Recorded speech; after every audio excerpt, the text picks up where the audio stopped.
So আমরা CSS এর বিভিন্ন পজিশন হচ্ছে দেখলাম একটু আগে, যেখানে আমরা জানলাম যে কীভাবে রিলেটিভ পজিশন করে। কিন্তু এই রিলেটিভ পজিশন আসলে কাহিনীটা কি, আমরা কেন ইউজ করবো জানলাম, কিন্তু আসলে একটা মোটামুটি রিজনেবল একটা ইউসেজ জানলে হয়তো সুবিধা হবে আর কি। তো সেইটা জানার জন্য আমরা একটা কাজ শুরু করে দেই, সেটা হচ্ছে আমরা টুট করে একটা ফাইল তৈরি করে ফেলি, এটাকে আমরা সেভ করে ফেলি, যেটার নাম দিয়ে দেই হচ্ছে ফ্রেম বা ফটো ফ্রেম, কিছু একটা নাম দিতে পারি, যা frame.html নামিয়ে দিলাম, ভালো কথা। তারপরে এটার মধ্যে আমরা কিছু একটা লিখবো, ভালো কথা, এখানে কিছু একটা লিখলাম, মেবি আমরা h1 মাই ফটো বুক বা কিছু একটা নাম দিলাম। এখন এইটার মধ্যে আমরা একটা সেকশন তৈরি করে ফেলি, যে সেকশনের হয়তো আমরা দিলাম হচ্ছে একটা ক্লাস, এটা হচ্ছে আমাদের অ্যালবাম, ভালো কথা, এটা ফটো অ্যালবাম বা নাম দিতে পারি ফটো অ্যালবাম। ওকে, এই ফটো অ্যালবামের মধ্যে আমি কিছু ফটো অ্যালবাম তৈরি করব বা ফটো তৈরি করব, বা এক একটা ফটো এক একটা ফ্রেমের মধ্যে থাকবে। তো কোন ফটোটাকে রাখবো সেই ফ্রেমটা খুঁজি। তুমি চাইলে ডেফিনেটলি তোমার ছবি অ্যাড করতে পারো। তো আমরা এখানে একটু সাধারণ একটা ছবি অ্যাড করব, খুবই সাধারণ আবার অসাধারণ, যেটার নাম হচ্ছে টাইগার, বা তুমি বলতে পারো রয়্যাল বেঙ্গল টাইগার। তো টাইগার সার্চ দিয়ে আমরা ইমেজে চলে যাই, কোন টাইগার মামাকে ভাল লাগে, আমরা মোটামুটি দেখি এইটাকে আমরা ধরলাম, ধরে এইটাকে আমরা open in a new tab বা কিছু একটা করলাম, এই যে মামা আছে এটাকে সেভ করলাম কোথায়, আমাদের এই সিএসএস বোনাসের মধ্যে আমরা যে জায়গাটায় সেভ করব সেখানে আমরা একটা ফোল্ডার তৈরি করে ফেলি, কি নামে, ধরো হচ্ছে ইমেজেস নামে একটা ফোল্ডার বানাইলাম। তার ভিতরে গিয়ে আমরা এটাকে নাম দিয়ে দেই টাইগার, কি নাম দিব, টাইগার, এটা নাম দিয়ে দিলাম, তাহলে tiger.jpg হয়ে যাবে।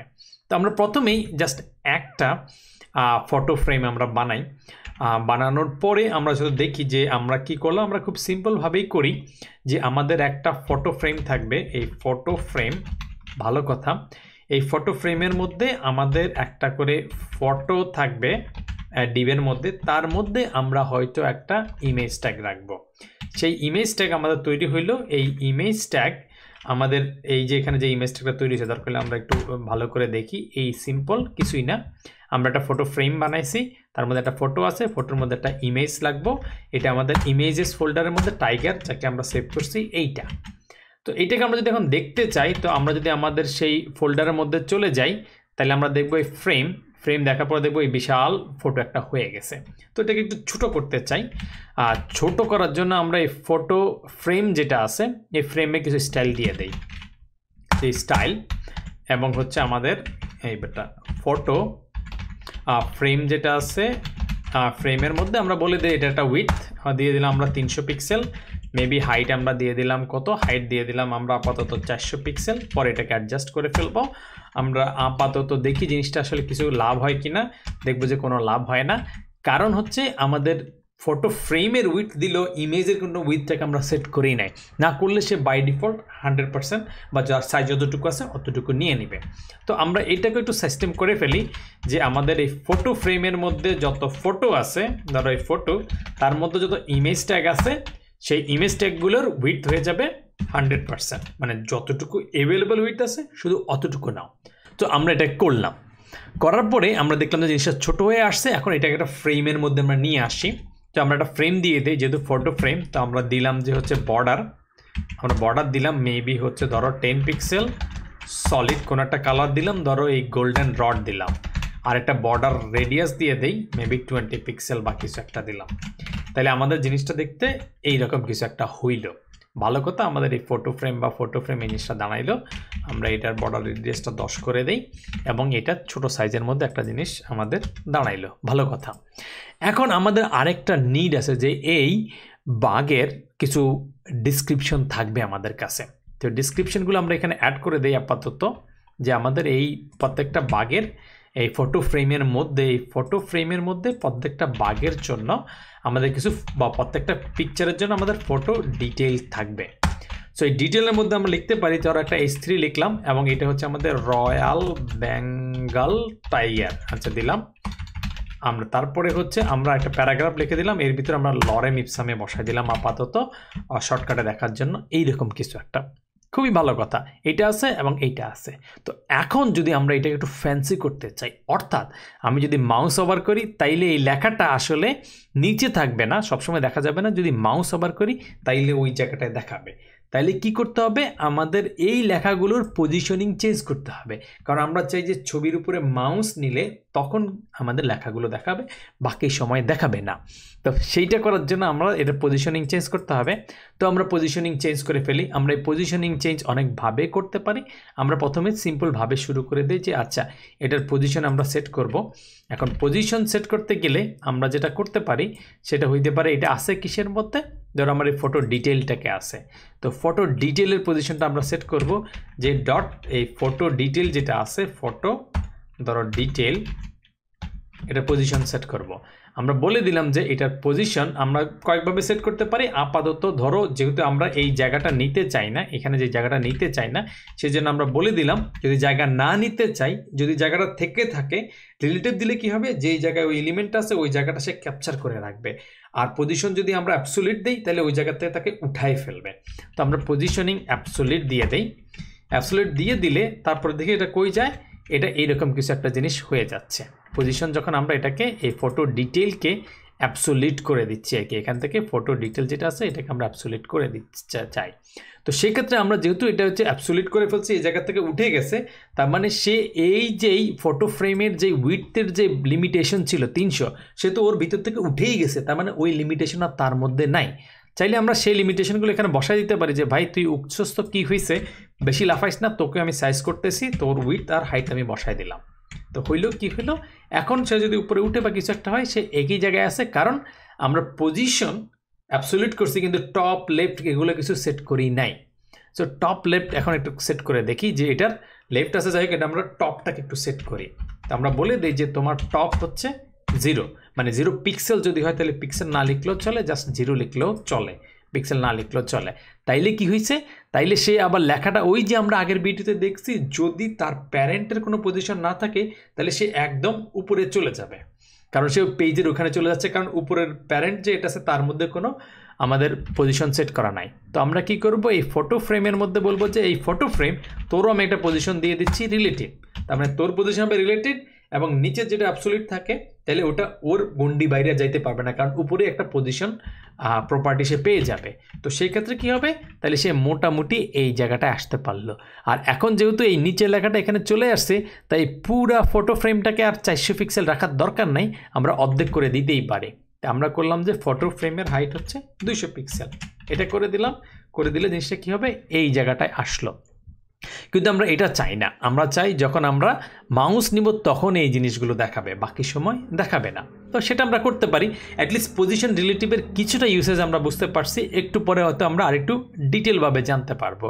তো আমরা কি করব, যে বাই ডিফল্ট কোনো একটা জিনিস যদি আমি দেখাইতে না চাই, ধরো আমরা বিভিন্ন ধরনের ডিসপ্লে জানি, তার মধ্যে একটা ডিসপ্লে হচ্ছে নান, তার মানে তুমি এটা দেখাবা না।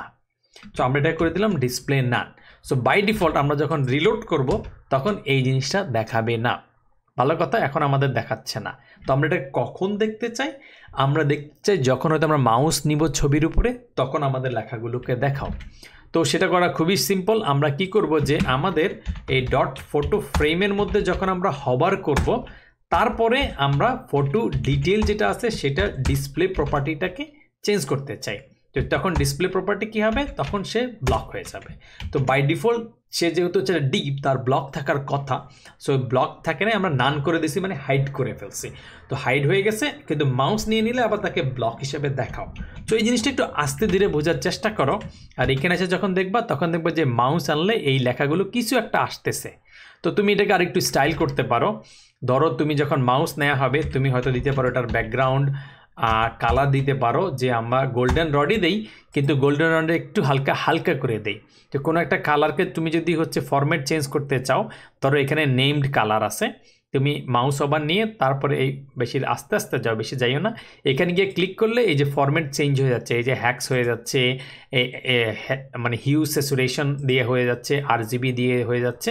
ধরো RGBর কাছাকাছি আরেকটা আছে RGBA, এই হচ্ছে তোমার কতটা আলফা ইউজ করতে চাও। অর্থাৎ তুমি জিনিসটা 100% না চেয়ে তুমি হয়তো বলতে পারো যেটা 40% গাঢ় করে দাও, বা আমার অর্ধেকের কাছাকাছি গাঢ় করে দাও। 0.5 দিলে যে 50% গাঢ় করে দাও, 0.7 দিলে 70% গাঢ় থাকবে, আর 1 দিলে একদম সলিড এই কালারটা হবে আর কি।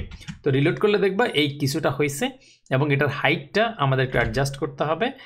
ডিসপ্লে ব্লক আছে, ধরো এই ফটো ফ্রেম হাইট যেটা আছে 400 পিক্সেল আছে, আসলে 400 পিক্সেল হবে না, এটা 200 পিক্সেল হবে। এই জন্য যখন আমরা হবার করছিলাম তখন পুরোটা নিচ্ছিল আর কি, কারণ ওই যে উপরে প্যারেন্ট আছে কত 200, তো এইখানেও 200ই হবে আর কি। সেভ করলাম, আমরা রিলোড করলাম। এখন দেখো ওইটার মধ্যে কিন্তু দেখাচ্ছে। এখন তুমি চাইলে এটাকে আরও কিছু স্টাইল করে দিতে পারো, লেখাটাকে বা অ্যালাইন করতে পারো, যে আচ্ছা H2 এর কালার এটার কালারটা আমরা চেঞ্জ করে দিব হবারের কারণে। সেটা তুমি ডেফিনেটলি ইজিলি করতে পারো, যে এইরকম হবে যে ধরো এই তোমার ডট ফটো ফ্রেমের জন্য যদি তুমি হভার করো, তাইলে তার মধ্যে যে ফটো ডিটেইল আছে, ধরো ফটো ডিটেইলের মধ্যে যেই H3 ট্যাগটা আছে আমাদের, সেই H3 ট্যাগটার মেবি তুমি করে দিলা যে এটা কালার হবে হোয়াইট, ভালো কথা হোয়াইট দিয়ে দাও, আর ব্যাকগ্রাউন্ড কালার দিয়ে দিতে পারো ব্ল্যাক, এরকম কিছু একটা দিতে পারো। তাইলে কি হবে, এবং এটা টেক্সট অ্যালাইন করে দিতে পারো, যে টেক্সট অ্যালাইন হবে সেন্টার বা কিছু একটা। তো এরকম যদি এখন করো তাহলে নিবে কি, যে লেখাটা একটু আরও স্টাইল ফন্ট ইউজ করলে আরও ইন্টারেস্টিং হবে, বাট অ্যাটলিস্ট কিছুটা দেখা যাচ্ছে। সেই একইভাবে তুমি এটাকেও একটু স্টাইল করে দিতে পারো। তো সেটা করতে গেলে তোমাকে কী করতে হবে, কিছুই না, ওই আগের মতোই তুমি করবা, ওই লেখাগুলো আছে কিসে, একটা প্যারাগ্রাফের মধ্যে। সো কোনো ব্যাপারই না, ধরো এটার মতোই আমরা করব। এই যে ফটো ফ্রেম ডিটেলস ওইটা এখানে কপি করে নিলাম। তো এইবার H3-কে না দিয়ে প্যারাগ্রাফে দিব, তাকে শুধু আপাতত আমরা কালারটা হোয়াইট দিয়ে দিই। সেভ করলাম, তাইলে একে রিলোড করলাম, তারপর আমরা দেখলাম যে এই কিছু লেখাটা এটার উপর নিলে হয়ে যাচ্ছে। এখন যদি আমার অনেকগুলো ছবির দরকার পড়ে, আমি সেটাও খুব সহজে করতে পারবো। কিছুই না, ধরো আমি এটাকে জাস্ট আপাতত ফটো অ্যালবামের ভিতরে ছবিটা আছে, এটাকে আমরা 7-8টা বানাই ফেলি আর কি। ধরো আমরা আপাতত পেস্ট করে চলে যাই, যে কটা হয় দেখি কয়টা হয়। এইখানে হচ্ছে আরও দিলাম, তারপরে হচ্ছে আরও দিলাম, আপাতত সেভ করলাম, তারপরে করি, তাইলে মোটামুটি নিচে হচ্ছে। তো এটাকে আমরা যদি একটু অ্যালবামের মতো করে ফেলতে চাই, তাইলে আর 2টা স্টাইল করলে আমাদের কাজ শেষ। একটা হবে আমাদের এই জায়গাটায় আমাদের যে ফটো যেই অ্যালবাম আছে, এই অ্যালবামের ভিতরে যত ফটো ফ্রেম আছে সেগুলোকে আমরা ওই যে ডিসপ্লে ফ্লেক্স করে দিতে পারি। সো এটা হচ্ছে ফটো, এইসব আপার কেস হয়েছে না, ফটো, তারপরে হচ্ছে অ্যালবাম যদি থাকে তার হচ্ছে ডিসপ্লে আমরা করে দেই ফ্লেক্স করলেও একটা কাহিনী থাকবে, সেটা আমরা দেখি। কাহিনী করলে এক লাইনে চলে আসে এবং চিপসে যাচ্ছে। তো এটাকে আমরা বলে দিব যে ফ্লেক্সটাকে তুমি হচ্ছে র্যাপ করে ফেলো আর কি, মানে ওই যে মোড়াই ফেলো আর কি। তো র্যাপ যদি করে ফেলি, তাইলে আমরা মোটামুটি এখানে বুঝতে পারবো। এদের কিছু একটা মার্জিন বা প্যাডিং দিয়ে দেই, তাহলে একটু গ্যাপ হবে। ধরো ফটোগুলোর মার্জিন দিয়ে দেই, ধরো হচ্ছে 10 পিক্সেলে দিলাম। দেওয়ার পরে আমরা যদি এখন রিলোড করি, তাইলে এই এক একটা ছবি মোটামুটি দাঁড়াইলো। সো তুমি অ্যাটলিস্ট বুঝতে পারছো যে কীভাবে রিলেটিভ পজিশনেরটাকে কাজ করে মোটামুটি একটা জিনিস দাঁড় করানো যায়। এটাকে নিয়ে আরও বিস্তারিত আমরা পরবর্তী ভিডিওতে ডিসকাস করব। তোমার সাথে দেখা হবে সেইখানে।